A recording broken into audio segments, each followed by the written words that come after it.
یہاں تشریف فرما نہایت ہی قابل احترام حضرات علماء کرام، ائمہ مساجد، شہر کے اور علاقے کے معزز اور ذمہ دار حضرات، میرے بہت ہی محترم بزرگوں، بھائیوں اور نوجوان ساتھیوں، بڑی خوشی، مسرت اور سعادت کا مقام ہے کہ اللہ رب العزت والجلال نے ہم سب کو آج اپنے اس مقدس اور پاکیزہ گھر میں دین کی نسبت پر اور کلام الہی کی محبت میں جمع ہونے کی توفیق اور سعادت میسر فرمائی۔ اللہ تعالی ہم سب کے اس اجتماع کو اور مل بیٹھنے کو اپنی بارگاہ میں شرف قبول نصیب فرمائے، اور اس موقع کی مناسبت سے جو قرآنی اور نبوی پیغامات ہمارے سامنے آئے، اللہ رب العزت والجلال ان سب کو اپنی زندگی میں جگہ دینا ہمارے لیے آسان فرمائے۔ ہم اس موقع پر جہاں اللہ رب العزت والجلال کے شکر گزار ہیں، وہیں دل کی گہرائیوں سے اپنے عزیز و خوش نصیب حافظ قرآن حافظ محمد فیض اللہ ابن مولانا ضیاء اللہ قاسمی کو دل کی گہرائیوں سے مبارکباد پیش کرتے ہیں۔ اللہ تعالی نے نعمت قرآن کی شکل میں اس دولت عظمیٰ اور گراں قدر سرمایے سے ان کو سرفراز فرمایا ہے، مالا مال فرمایا ہے کہ اس کی ہمسری اور برابری کوئی دوسری دولت و نعمت نہیں کر سکتی۔ اللہ تعالی عزیزاً سلمہ کو بہترین حافظ و قاری، عالم بعمل،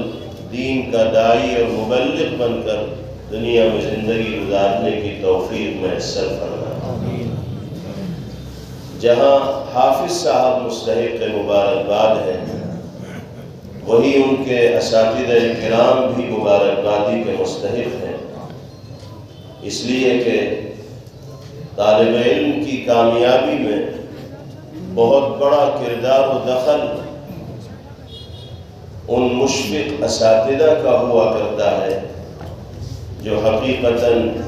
روحانی باپ کی حیثیت رکھنے والے ہوتے ہیں، اور اپنے سامنے زانو تلمس طے کرنے والے طلباء کو اسی طرح کی شفقتوں سے، محبتوں سے اور عنایتوں سے مالا مال کرنے کی کوشش کرتے ہیں جو شفقتیں ان کی حقیقی اولاد کو میسر ہوا کرتی ہیں۔ اللہ تعالی جملہ اساتذہ کرام کو بھی جزائے خیر مرحمت فرمائے اور ان کی اس حسن کارکردگی کا بہترین بدلہ اللہ رب العزت والجلال نصیب فرمائے۔ جہاں تک حافظ صاحب کے والدین کا اور ان کے اہل خانہ کا تعلق ہے، تو آج کا دن یقیناً ان سب لوگوں کے حق میں بارگاہ الہی میں سجدہ شکر بجا لانے کا دن ہے۔ جتنی بھی خوشی اور مسرت کا اظہار اس نعمت کی حصولیابی پر والدین کریں وہ کم ہے، اس لیے کہ اللہ نے ان کے بیٹے کو نعمت قرآن کی شکل میں اس دولت سے نواز دیا ہے کہ جو اس کی قدر کرنے والا اس دنیا کے اندر بن جاتا ہے، حقیقتاً غنی وہی کہلاتا ہے، کامیابیاں، سعادتیں، عزت و شرف اسی کا مقدر بنتی۔ اللہ تعالی والدین کے لیے حافظ صاحب سلمہ کو اور ان کی دیگر اولاد کو آنکھوں کی ٹھنڈک کا باعث اور ذریعہ بنائے۔ ان سب کے مستقبل کو اللہ رب العزت والجلال تابناک اور روشن فرمائیں اور دین و دنیا کی کامیابیوں سے مالا مال فرمائیں۔ مزید مسرت اور خوشی کی بات یہ ہے کہ قرآن پاک کی نسبت پر منعقد ہونے والی اس روح پرور اور ایمان افروز مجلس و محفل میں ان خدام دین اور ائمہ مساجد دامت برکاتہم کو بھی اعزاز و اکرام سے نوازا گیا ہے، جو امت کے لیے مقتدا اور پیشوا کی حیثیت رکھنے والے ہیں اور دینی رہنمائی کا عظیم کردار ادا کرتے رہے۔ حقیقت یہ ہے کہ ان ائمہ مساجد کے ساتھ ہمارا اور آپ کا امت مسلمہ کے ہر فرد کا اگر گہرا ربط ہو، رشتہ ہو، تو صراط مستقیم پر ہم سب کے لیے گامزن ہوتے ہوئے زندگی گزارنا سہل اور آسان ہو جائے گا۔ اگر دینی معاملات میں ہم ان کو اپنا پیشوا تسلیم کرتے ہیں اور 5 وقتہ نمازیں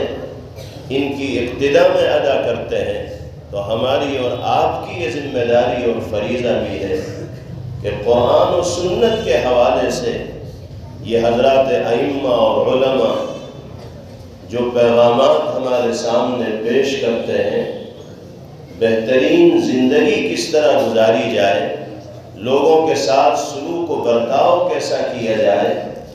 بڑوں کے ساتھ ادب و احترام کا معاملہ کس انداز میں انجام دیا جائے، چھوٹوں کے ساتھ شفقت و محبت کا برتاؤ کس طرح کیا جائے، نسل نو کی تربیت کے لیے کیا ذرائع، کیا وسائل، کیا طریقہ اختیار کیا جائے، مستقبل میں ہر اعتبار سے کامیابیاں حاصل کرنے کے لیے کیا لائحہ عمل طے کیا جائے، جو گفتگو مسجد کے ممبروں سے دینی اجتماعات کے مواقع پر یہ حضرات ائمہ اور علماء فرماتے ہیں، اگر واقعتاً دل کے کانوں سے ہم اس گفتگو کو سنیں اور اپنی زندگی کے اندر نافذ کریں اور سماج کے اندر برپا کرنے کی صلاحیت رکھنے والے بنیں، تو اللہ دنیاوی عزت و شرف سے بھی سرفراز فرمائیں گے اور اخروی کامیابیاں بھی ہمارا مقدر بنیں گے۔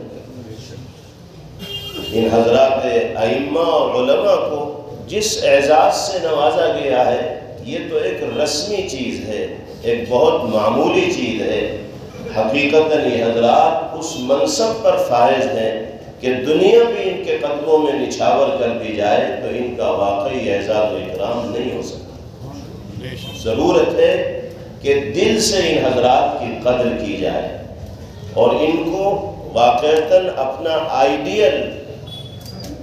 سمجھتے ہوئے زندگی گزاری جائے، اور یہ جو گائیڈ ہمیں کرتے ہیں، جو لائن ہمیں دیتے ہیں، خاص طور پر جمعے کے دن کے خطابات کے ذریعے یا قرآن پاک کی آیات مبارکہ کی تفسیر کے عنوان پر منعقدہ محافل و مجالس کے ذریعے، درس سیرت کے ذریعے، درس حدیث کے ذریعے، مختلف مواقع کی مناسبت سے کی جانے والی گفتگو کے ذریعے اس گفتگو اور بات چیت کو مسجد کے دائرے تک محدود نہ تصور کیا جائے اور اس کو ہلکے میں نہ لیا جائے کہ ایک کان سے سنیں اور دوسرے کان سے نکال دیں، بلکہ امام صاحب کا پیغام ہمارے دل کے اندر اترنا چاہیے، پھر وہی ہمارے دل کی آواز ہونی چاہیے اور ہم سب کو اس پیغام کی ترجمانی کرتے ہوئے سماج و معاشرے کے اندر عام ہو جانا چاہیے۔ یہ حقیقتاً ان ائمہ اور علماء سے وابستگی، تعلق اور عقیدت و محبت کی علامت و نشانی ہوگی، اور یہی ان کا اعزاز و اکرام ہوگا کہ قرآن و سنت کے حوالے سے جو گفتگو یہ فرما رہے ہیں اسے ہم اپنی زندگی کے اندر نافذ کرنے والے بنیں۔ بہرحال مختلف حیثیتوں سے یہ محفل عام مجلسوں سے بالکل جداگانہ اور ممتاز ہے۔ اللہ کا گھر ہے، اللہ کے کلام کی مناسبت ہے اور بڑی تعداد میں حضرات علماء اور ائمہ کرام اس مجلس میں تشریف فرما۔ دولت قرآن کی شکل میں جو نعمت ہمارے عزیزم حافظ محمد فیض اللہ صلی اللہ علیہ وسلم کو میسر ہوئی ہے، اس نعمت کی عظمت اور رفعت کا اندازہ لگائیے۔ پیغمبر علیہ السلام فرماتے ہیں من اعطاہ اللہ شیئا من القرآن ثم رأى ان احدا اعطی افضل مما اعطی فقد استصغر مما عظمہ اللہ۔ جس انسان کو تھوڑا بہت قرآن پاک عطا کر دیا گیا، مکمل قرآن پاک پڑھنے کا سلیقہ سیکھ لینا، یہ پورے قرآن پاک کو اپنے سینے کے اندر محفوظ کر لینا، یہ تو بہت اعلیٰ درجے کی سعادت ہے۔ آپ تو فرما رہے ہیں کہ جس کو تھوڑا بہت قرآن پاک اللہ نے عطا کر دیا، چند سورتوں کی تلاوت کا سلیقہ اس کو آ گیا، چند آیات صحیح طور پر وہ پڑھنے کی صلاحیت رکھنے والا بن گیا، چاہے دیکھ کر ہی پڑھتا ہو، اللہ نے اتنی بڑی نعمت و دولت سے اس کو سرفراز فرما دیا کہ اب اگر وہ دنیا کی کسی دولت و نعمت پر للچائی ہوئی نگاہ ڈالے اور یہ تصور کرے کہ یہ بھی مجھے مل جائے، فقد استصغر مما عظمہ اللہ، تو در حقیقت وہ اس نعمت کی توہین کرنے والا ہے، اس نعمت کو حقیر سمجھنے والا ہے جس کو اللہ نے عظمت و تقدس، فضیلت و برتری عطا فرمائے۔ گویا کہ پیغمبر علیہ السلام یہ فرمانا چاہتے ہیں کہ جس کو نعمت قرآن میسر ہو گئی، گویا کہ دنیا جہاں کی دولتوں اور نعمتوں کا خزینہ اس کے دل کے اندر سمو دیا گیا ہے، اور ہر طرح کی نعمتوں سے اللہ نے قرآن کی برکت سے اس کو سرفراز فرما دیا ہے۔ اور واقعہ یہی ہے کہ جس کو اللہ نے نعمت قرآن سے نوازا اور پھر وہ قرآنی حقوق کو ادا کرتے ہوئے دنیا کے اندر جیا، روز و شب گزارے، تو دنیا اسے ٹھوکروں کے اندر دکھائی دے گی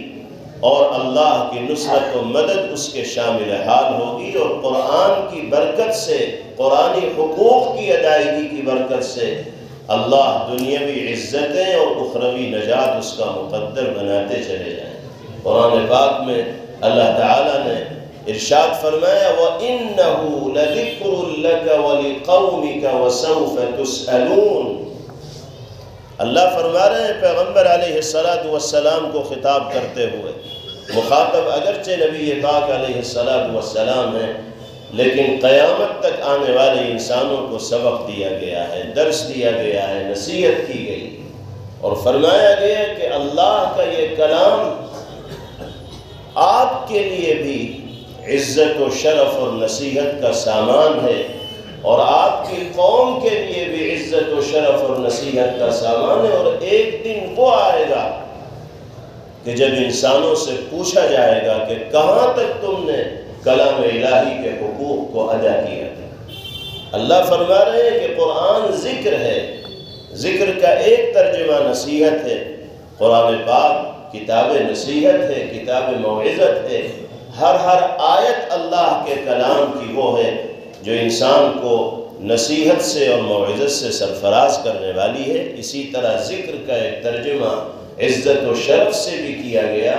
جو قرآن سے جڑ کر دنیا میں زندگی گزارے گا۔ اللہ نے جس طرح قرآن کو سید الکلام بنایا ہے، تمام کلاموں کا سردار، جو صاحب قرآن بن کر قرآن سے وابستہ ہو کر قرآنی حقوق کی ادائیگی کے ساتھ دنیا میں زندگی گزارے گا، اللہ اسے بھی اپنے بندوں کے دلوں پر راج کرنے کا موقع عطا فرمائے۔ اس کو بھی اللہ قرآن کی برکت سے سیادت و قیادت و سربلندی مرحمت فرمائیں گے، نصیب فرمائیں گے۔ اس میں ہمارا اور آپ کا کوئی کمال نہیں ہوگا، یہ کمال ہوگا اللہ کے کلام کا، اس کے نتیجے میں اللہ کا کرم و فضل شامل حال ہوگا، اور دنیاوی اور اخروی کامیابیاں انسان کا مقدر بنتی چلی جائیں۔ ہمیں افسوس کے ساتھ یہ بات کہنی پڑتی ہے کہ ایک مومن و مسلمان ہونے کی حیثیت سے عمومی سطح پر ہمارا اور آپ کا جو ربط و تعلق، جو مضبوط اور مستحکم رشتہ اللہ کے کلام سے اور پیغمبر علیہ السلام کی مبارک سنتوں سے ہونا چاہیے تھا، ہم اس کا مظاہرہ کرنے میں کامیاب نہیں ہو پا رہے۔ ہم کہتے ضرور ہیں کہ قرآن پاک کی صداقت و حقانیت پر ہم ایمان لانے والے ہیں، ہم کہتے ضرور ہیں کہ پیغمبر علیہ السلام سے زیادہ پسندیدہ اور محبوب شخصیت ہمارے ذہن و دماغ میں اور دل میں کوئی دوسری نہیں ہے، لیکن جب عملی طور پر موازنہ کیا جاتا ہے، محاسبہ کیا جاتا ہے، جائزہ لیا جاتا ہے کہ کہاں تک قرآنی ہدایات کے مطابق ہماری زندگی گزر رہی ہے، یا نبی پاک علیہ السلام کی تعلیمات کے مطابق ہماری زندگی گزر رہی ہے، تو ہم قرآنی اور نبوی تعلیمات سے کوسوں دور ہو کر زندگی گزارتے ہوئے دکھائی دیتے ہیں۔ کیا قرآن کی حقانیت و صداقت پر ایمان لانے کا یہی مطلب ہے کہ پورا سال گزر جائے اور ہم قرآن پاک کا ایک دور مکمل نہ کر سکیں؟ کیا قرآن سے محبت و تعلق کی یہی علامت و نشانی ہے کہ ہفتوں گزر جائیں اور کلام الہی کی تلاوت کا موقع ہی ہمیں نہ ملے؟ کیا ایسا نہیں ہوتا کہ پورا سال گزر جاتا ہے اور ایک دور قرآن پاک کا ہم مکمل نہیں کر پاتے؟ کیا 24 گھنٹے میں روزانہ 10 منٹ بھی اللہ کے کلام کی تلاوت کے لیے ہم فارغ نہیں کر پا رہے ہیں؟ اگر 5 گھنٹے موبائل کے لیے ہم نکال سکتے ہیں، 10 12 گھنٹے دیگر مصروفیات کے لیے ہم اپنے وقت سے فارغ کر سکتے ہیں، تو کیا کلام الہی کے لیے 10 منٹ نکالنا روزانہ ہمارے لیے مشکل ہے؟ اگر ہم 10 منٹ بھی اللہ کے کلام کے لیے نہیں نکال پا رہے ہیں تو ہمیں حق نہیں ہے قرآن سے محبت کا دعویٰ کرنے۔ ہم کس منہ سے یہ دعویٰ کریں گے کہ ہمیں واقعتاً قرآن کی حقانیت و صداقت پر ایمان ہے، اعتراف ہے، اقرار ہے، عقیدت ہے، محبت ہے؟ آج صورتحال یہی ہے، زبانی جمع خرچ بہت ہے، لیکن عملی طور پر ہم اللہ کے کلام سے دور ہو کر زندگی گزار رہے ہیں، اور یہ جو پریشانیاں ہیں، مسائل ہیں، حالات ہیں،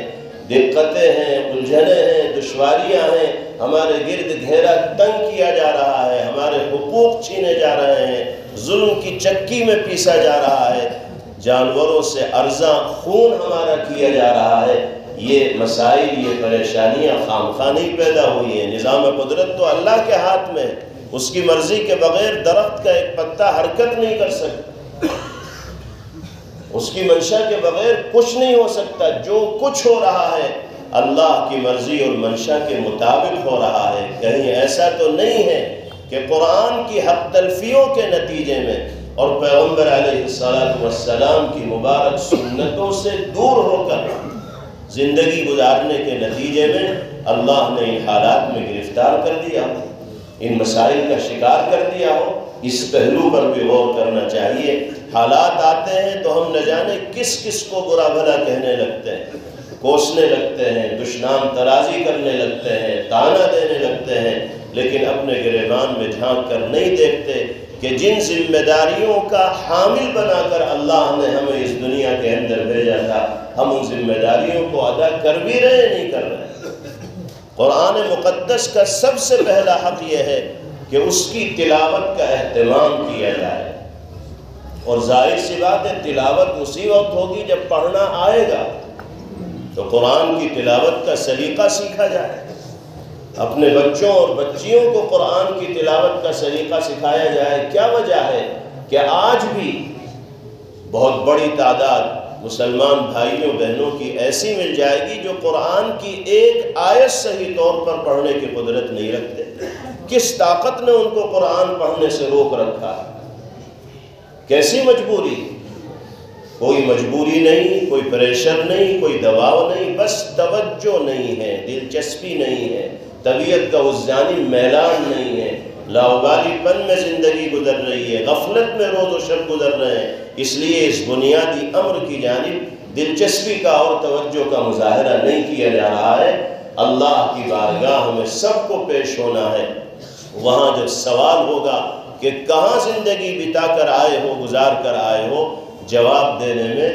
طوطے اڑ جائیں گے، دن میں تارے دکھائی دے جائیں گے اگر غفلت و لاپرواہی کی زندگی گزرے۔ قرآن کی تلاوت کا اہتمام کیا جائے، اس چیز کو لازم کر لیا جائے کہ زندگی کا کوئی دن ایسا نہیں گزرے گا جس میں ہم کلام الہی کی تلاوت نہیں کریں گے۔ یہ پہلا حق ہے۔ دوسرا حق یہ ہے کہ ہمیں کوشش کرنی چاہیے آیات قرآنیہ کے معانی اور مفاہیم کو سمجھنے کی۔ کیا کہہ رہے ہیں اللہ پاک اپنے اس مقدس کلام کے ذریعے، کیا مطالبہ کیا ہے، کیسی زندگی گزارنے کی تلقین و ہدایت باری تعالیٰ نے فرمائی ہے۔ ہم اگر چاہیں تو بآسانی قرآن پاک کی آیات کے معانی اور مفاہیم کو سمجھ سکتے ہیں۔ اللہ نے وعدہ فرمایا وَلَقَدْ يَسَّرْنَا الْقُرْآنَ لِلذِّكْرِ فَهَلْ مِن مُدَّكِرٍ، ہم نے قرآن پاک کو نصیحت و عبرت حاصل کرنے کے لیے، تلاوت کے لیے آسان کیا ہے۔ آئے تو کوئی میدان میں کوئی نصیحت حاصل کرنا تو چاہے، کوئی سمجھنا تو چاہے، کوئی عمل کرنے کا جذبہ تو اپنے اندر پیدا کرے، پھر دیکھے کہ اللہ کی نصرت و مدد اس کے لیے کیسے شامل حال ہو۔ ہم دنیا جہاں کی معلومات حاصل کر لیتے ہیں، مختلف زبانوں میں ہم مہارت و کمال حاصل کر لیتے ہیں، کیا وجہ ہے کہ قرآنی آیات کے معانی اور مفاہیم ہم نہیں سمجھ پاتے؟ وجہ صرف یہ ہے کہ اس جانب توجہ نہیں دی جاتی، اس کو ضروری اور اہم نہیں سمجھا جاتا۔ ورنہ ہماری زبان اردو ہے، ہم انگریزی بھی بول لیتے ہیں، ہندی بھی جان لیتے ہیں، دیگر زبانوں میں بھی مہارت حاصل کر لیتے ہیں، سائنس ہے، ٹیکنالوجی ہے اور دیگر موضوعات ہیں، ان میں انسان کمال حاصل کر لیتا ہے۔ کیسے؟ اسی دماغ کے ذریعے جو اللہ نے اس کو عطا فرمایا ہے۔ اس دماغ کا استعمال قرآن سمجھنے میں کیوں نہیں کیا جاتا؟ اس کے لیے کوئی دوسرے موضوعات میں مہارت حاصل کرنے سے زیادہ وقت تھوڑی لگانا پڑے گا۔ جتنا وقت اس میں لگا رہے اتنا ہی وقت اس میں بھی لگایا جائے۔ چلیے اتنا وقت نہیں لگا رہے، آپ 10 منٹ تلاوت میں لگا لیجئے، 10 منٹ ہی قرآنی آیات کے معانی کو سمجھنے میں لگا لیجئے۔ روزانہ ایک آیت کا صحیح معنی اور مفہوم اگر آپ کو معلوم ہو جائے، کسی عالم دین اور امام صاحب کی تربیت میں آپ رہیں اور ان کے ذریعے قرآنی آیات کے معانی اور مفاہیم کو سمجھنے کی کوشش کریں تو چند ماہ میں بآسانی مکمل قرآن کریم کی آیات کے معانی اور مفاہیم کو سمجھنا آسان ہو جائے گا۔ یہ اللہ کا وعدہ ہے، ہم کوشش کریں گے تو اللہ کی مدد شامل حال ہو۔ لیکن یہاں تو عدم دلچسپی اور عدم توجہ کا یہ عالم ہے کہ اگر کہیں امام صاحب قرآن پاک کی آیات کی تفسیر فرماتے بھی ہیں تو آدھی سے زیادہ مسجد خالی ہو جاتی ہے، چند لوگ ہوتے ہیں جو تفسیر کی مجالس میں شریک ہوتے ہیں۔ حالانکہ ہونا یہ چاہیے تھا کہ 100% کم از کم نمازی درس تفسیر کے اندر تو شریک رہیں۔ اگر 10 منٹ انہوں نے نماز کے لیے فارغ کیے ہیں تو مزید 10 یا 15 منٹ تفسیری مجلس کے اندر شریک ہوں اور آیات قرآنیہ کے معانی اور مفاہیم کو سمجھیں۔ یہ قرآن کا وہ حق ہے جس کی ادائیگی ہماری ذمہ داری۔ حضرت عبداللہ ابن مسعود رضی اللہ عنہ ارشاد فرمایا کرتے تھے انزل علیکم القرآن لتعملوا به،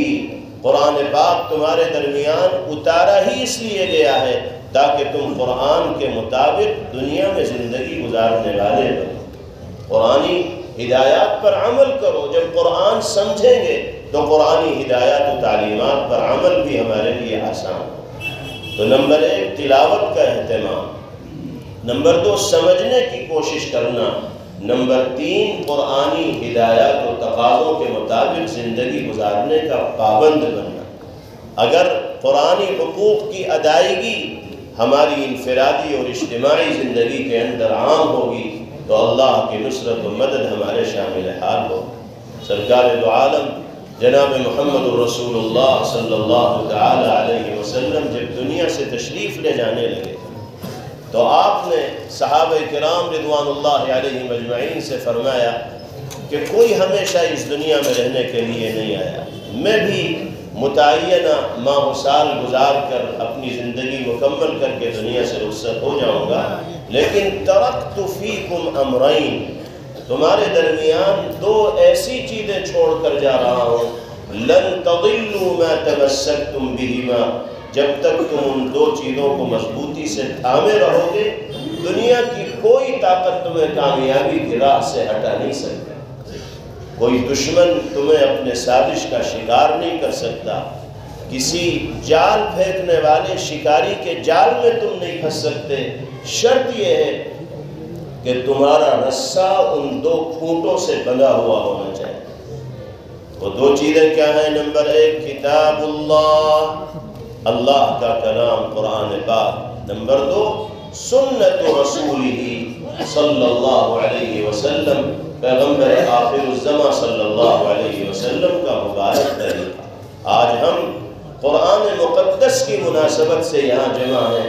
اس لیے یہ عزم کر کے اٹھیں، یہ عہد کر کے اٹھیں کہ انشاءاللہ قرآن و سنت سے وابستگی اور محبت کا حق ادا کرنے والے بنیں گے،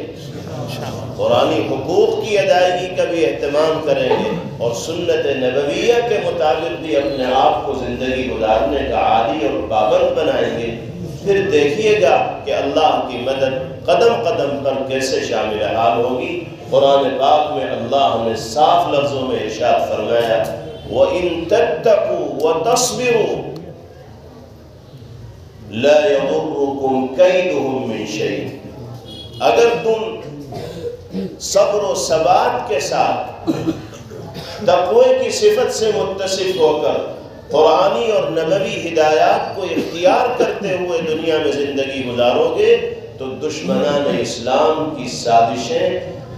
بال برابر بھی تمہیں نقصان نہیں پہنچائیں۔ مکر و فریب کرنے والی طاقتوں کی دھوکہ دھڑی، ان کا مکر و فریب تمہارا بال بہکا نہیں کرے گا، ذرہ برابر بھی تمہیں نقصان نہیں ہو پائے گا۔ شرط یہ ہے کہ صبر و ثبات، تقوی، قرآن و سنت کی ہدایات کے مطابق زندگی گزر رہی ہو۔ ان اللہ بما یعملون محیط، جو کچھ دنیا کر رہی ہے اللہ کو سب کا علم ہے، اللہ کا علم سب کی حرکات و سکنات کا احاطہ کرنے والا ہے۔ سب سے اہم پیغام اس مبارک مجلس کا یہی ہے کہ ہم قرآن و سنت سے وابستگی کا حق ادا کرنے والے بنیں۔ آخری بات، جناب رسول اللہ صلی اللہ علیہ وسلم نے قرآن سے نسبت رکھنے والے لوگوں کی ذمہ داری ایک مختصر سے جملے میں ارشاد فرمائی اور فرمایا لا يحل لصاحب القرآن ان يحد مع من حد وان يجهل مع من جهل، صاحب قرآن کے لیے، حافظ قرآن کے لیے، قرآن پڑھنے والے کے لیے، قرآن پر ایمان لانے والے کے لیے، قرآن سے محبت و عقیدت کا رشتہ رکھنے والے ہر مومن و مسلمان کے لیے یہ جائز نہیں ہے، یہ مناسب نہیں ہے کہ وہ کسی تلخ زبانی کا مظاہرہ کرنے والے کے جواب میں بد کلامی پر اتر آئے، کسی بدتمیزی اور جہالت کا برتاؤ کرنے والے شخص کے جواب میں بدتمیزی کا اور جہالت کا مظاہرہ کرنے والا بن جائے۔ اگر اللہ نے قرآن سے ہمارا اور آپ کا رشتہ جوڑا ہے تو ہم کسی بری زبان بولنے والے کے جواب میں بھی اپنی زبان کو بے لگام نہیں ہونے دیں گے، کسی بدتمیزی کا مظاہرہ کرنے والے کے جواب میں بھی تہذیب کے حدود و دائرے سے اپنے آپ کو باہر نہیں نکلنے دیں گے۔ یاد رکھیے کہ اینٹ کا جواب پتھر سے دینا کمال نہیں ہے، بلکہ سخت سست سن کر خاموش ہو جانا اور کریمانہ برتاؤ کرتے ہوئے گزر جانا، یہ اللہ کے محبوب اور مقرب بندوں کا شیوا اور طریقہ ہے۔ وَإِذَا خَاطَبَهُمُ الْجَاهِلُونَ قَالُوا سَلَامًا، اللہ نے اپنے مقرب بندوں کی صفات بیان کرتے ہوئے ذکر فرمایا کہ جب بد تہذیب قسم کے لوگ، بدتمیز قسم کے لوگ اس سے مخاطب ہوتے ہیں تو وہ سلامتی کے بول بولتے ہوئے گزر جاتے ہیں، اپنی زبان کو گالیوں سے گدلا اور ملوث نہیں کرتے، بد زبانی اور بد گفتاری پر اور بدتمیزی پر نہیں اترتے، بلکہ شریفانہ اور کریمانہ برتاؤ کرتے ہوئے وہاں سے گزر جاتے ہیں۔ اللہ نے ہم سب کو قرآن سے محبت و عقیدت کا رشتہ قائم کرنے کی سعادت عطا فرمائی ہے۔ ہماری زبان پر قرآن کی پاکیزگی جھلکنی چاہیے، ہمارے کردار سے قرآن کی پاکیزگی ظاہر ہونی چاہیے، ہمارے اعمال قرآنی اور نبوی پیغامات کے لیے آئینے دار کی حیثیت رکھنے والے ہونے چاہیے۔ اگر قرآن سے دل میں محبت رکھنے والے لوگوں کی زبانوں پر بھی گالیاں ہوں گی، جھوٹ ہوگا، غیبت ہوگی، چغلی ہوگی، لوگوں کی دل آزاری کرنے والے جملے ہوں گے، تو پھر ان میں اور ہم میں کیا فرق رہ جائے گا؟ جن کے دل نور ایمانی سے خالی، جن کے دل میں اللہ کے کلام سے محبت نہیں، پھر تو جو زبان ان کی ہے وہی زبان ہماری ہے، ہم میں ان میں کیا فرق رہ گیا؟ ایمانی اعتبار سے اور قرآن سے نسبت رکھنے کے حوالے سے ہم میں اور ان میں اخلاق و کردار کے اعتبار سے زمین و آسمان کا فرق ہونا چاہیے۔ اللہ تعالی ہم سب کو اخلاق حسنہ اور کردار عالیہ کا حامل بن کر دنیا میں زندگی گزارنے کی توفیق نصیب فرمائے۔ نبی کریم علیہ السلام معلم انسانیت بن کر دنیا میں تشریف لائے، اور اخلاق کی جس بلندی کا درس پیغمبر علیہ السلام نے دیا ہے وہ انسانیت میں ایک مثال کی حیثیت رکھتا ہے۔ قرآن نے یہ اخلاق سکھائے ہیں۔ قرآن میں فرمایا گیا خُذِ الْعَفْوَ وَأْمُرْ بِالْعُرْفِ وَأَعْرِضْ عَنِ الْجَاهِلِينَ۔ پیغمبر علیہ السلام مخاطب ہے اور ساری دنیا کو پیغام دیا جا رہا ہے کہ درگزر سے کام لیا کیا۔ انتقام لینا اور بدلہ لینا کوئی اچھی بات نہیں ہے، عفو درگزر سے کام لیا، لوگوں کو بھلائی کا حکم دینے والے بنیے، وَأَعْرِضْ عَنِ الْجَاهِلِينَ، اور بدتمیز قسم کے لوگوں سے اعراض کر جائیے، ان کے منہ لگنے کی ہی ضرورت نہیں۔ اللہ تعالی ہم سب کو ان قرآنی پیغامات پر عمل کرتے ہوئے زندگی گزارنے کی توفیق عطا فرمائے۔ اور جو حدیث پاک شروع میں ہم نے پڑھی تھی اس کا ترجمہ ہے، پیغمبر علیہ السلام نے فرمایا من شغلہ القرآن عن ذکری و مسئلتی، جس انسان کو قرآن پاک کی تلاوت نے میرے ذکر سے اور میری بارگاہ میں دست سوال دراز کرنے سے روک دیا، یعنی اس کو تلاوت سے اتنی فرصت ہی نہیں ملی کہ وہ سبحان اللہ الحمدللہ کی تسبیح پڑھتا، یا اللہ کی بارگاہ میں ہاتھ پھیلا کر دعا کرتا، وہ تو پڑھنے ہی میں لگا رہا۔ تو پیغمبر علیہ السلام حدیث قدسی بیان فرماتے ہیں، نبی پاک علیہ السلام فرماتے ہیں اللہ نے فرمایا کہ جس انسان کو قرآن نے میرے ذکر سے اور میرے سامنے سوال کرنے سے مشغول رکھا، اعطیتہ افضل ما اعطی السائلین، تو بن مانگے میں اس کو اتنا عطا کروں گا جتنا میں مانگنے والوں کو نہیں دیتا، اس سے زیادہ میں اس کو دوں گا۔ اس لیے محبت کے ساتھ اللہ کے کلام کی تلاوت میں جتنا وقت فارغ کر سکیں فارغ کیجئے۔ قرآن کے انوار جب زندگی کے اندر آئیں گے، گھروں کے اندر آئیں گے، دل کی دنیا بھی بدلے گی اور یہ دنیا بھی تبدیل ہوتی چلی جائے۔ رمضان کا مبارک مہینہ آ رہا ہے، اللہ ہم سب کو صحت و عافیت و سلامتی کے ساتھ ماہ مبارک میں داخل ہونے کا موقع میسر فرمائے۔ اس مہینے کا تو قرآن سے ایسا اٹوٹ رشتہ ہے کہ کسی اور مہینے کا وہ رشتہ نہیں، اس کو تو شہر القرآن کہا گیا، قرآن کا مہینہ۔ دیگر ساری مصروفیات کم کر کے قرآن سے زیادہ اس ماہ مبارک میں اہل ایمان کو جوڑنا چاہیے۔ اللہ ہم سب کو قرآن سے جڑ کر زندگی گزارنے کی توفیق عطا فرمائے۔ ہمارے مل بیٹھنے کو اللہ پاک اپنی بارگاہ میں شرف قبول سے نوازیں۔ جن حافظ صاحب کی تکمیل حفظ کی مناسبت سے اور برکت سے ہمارا اور آپ کا یہ اجتماع ممکن ہو سکا، اللہ ان کے علم میں اور عمر میں خوب برکت عطا فرمائے۔ ان کے والد محترم مولانا ضیاء اللہ صاحب دامت برکاتہم، جنہوں نے اس محفل کو سجانے میں اور آراستہ کرنے میں کوئی کسر نہیں چھوڑی، اللہ ان کو بھی جزائے خیر مرحمت فرمائے۔ ان کے والد بزرگوار حافظ صاحب کے دادا حضرت مولانا عبدالاحد صاحب نور اللہ مرقدہ، جو حضرت شیخ الاسلام مولانا سید حسین احمد مدنی رحمہ اللہ اور پھر حضرت فدائے ملت مولانا سید اسعد مدنی نور اللہ مرقدہ سے گہری عقیدت و وابستگی رکھتے تھے، اس دنیا سے جا چکے ہیں۔ ان کے پوتے حافظ قرآن ہوئے ہیں، اللہ تعالیٰ ان کی قبر کو بھی نور سے منور فرمائے، ان کے درجات کو بلند سے بلندتر فرمائے، اور اس خانوادے میں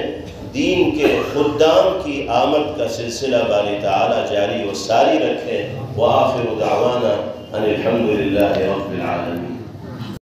اشاعت القراءت یوٹیوب چینل کو سبسکرائب کریں اور بیل آئیکن کے بٹن کو کلک کر لیں۔